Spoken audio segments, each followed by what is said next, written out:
রাজ্যের মুখ্য সচিব আলাপন বন্দ্যোপাধ্যায়কে সরানো নিয়ে কেন্দ্রের বিরুদ্ধে সুর চড়ালেন মমতা বন্দ্যোপাধ্যায়। নবান্নে সাংবাদিক বৈঠক করে কেন্দ্রের পাঠানো চিঠি প্রত্যাহারের দাবি জানিয়েছেন মুখ্যমন্ত্রী। He was working with me. That obvious.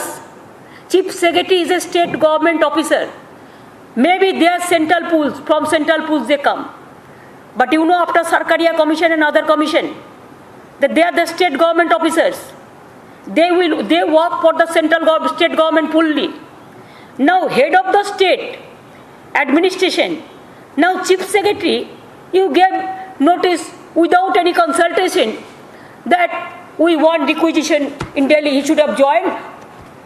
Retiring day is 31st. Do you have any courtesy?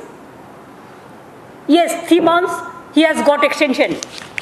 That also I gave my letter.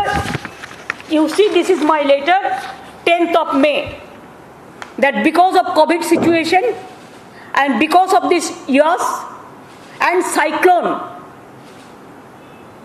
to give more attention for the devastation, for reconstruction, for relief work, to help the COVID people, to fight the pandemic, we want that old secretary, he should get 3 months extension.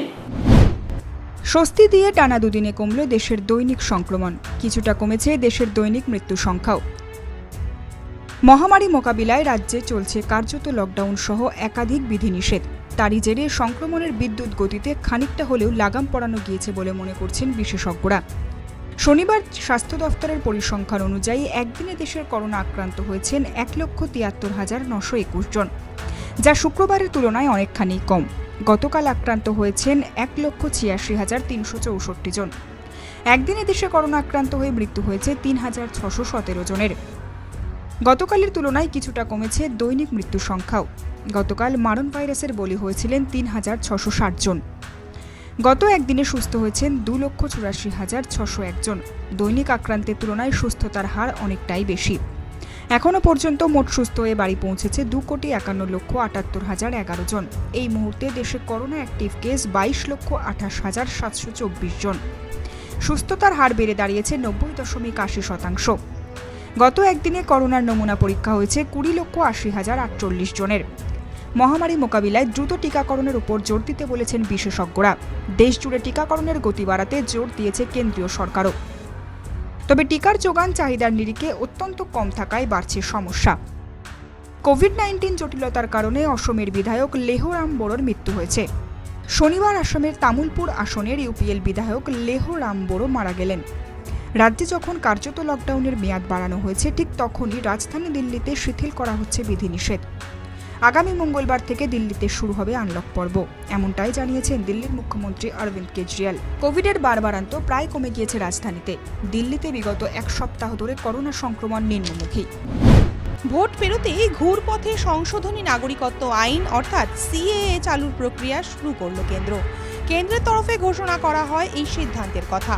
Afghanistan, Pakistan, Bangladesh সহ গুজরাট, রাজস্থান, ছত্তিশগড়, হরিয়ানা, পাঞ্জাবের 13টি জেলায় বসবাসকারী হিন্দু, শিখ, জৈন, বৌদ্ধ, খ্রিস্টান, পারসিদের ভারতীয় নাগরিকত্ব দেওয়া হবে।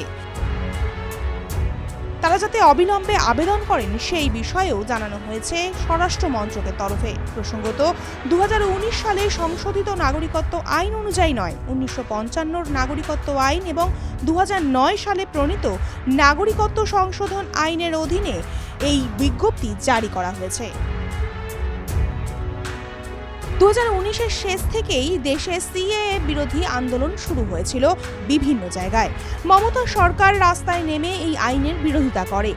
আইন পাশ হওয়ার 1 বছর পেরিয়ে গেলেও সেই আইন বলবৎ করতে পারেনি কেন্দ্র। 10 জানুয়ারি 2020 থেকে নাগরিকত্ব আইন লাগু হয় দেশে, কিন্তু এখনো পর্যন্ত সেই আইনের কোনো নিয়ম তৈরি হয়নি। কেন্দ্রীয় সরকারের দেওয়া বিজ্ঞপ্তিতে আরও জানানো হয়, মোরবি, রাজকোট, পাঠান, বদোদরা, দুর্গ, বলৌদবাজার, জালোর, উদয়পুর, পালি, বারমার, সিরোহি, ফরিদাবাদ, জলন্ধরে পাকিস্তান, বাংলাদেশ, আফগানিস্তান থেকে আগত হিন্দু, শিখ, বৌদ্ধ, জৈন, পারসি এবং খ্রিস্টানরা নাগরিকত্বের আবেদন করতে পারবেন। এই বিষয়ে জেলা কালেক্টরের কাছে আবেদন জানানো যাবে।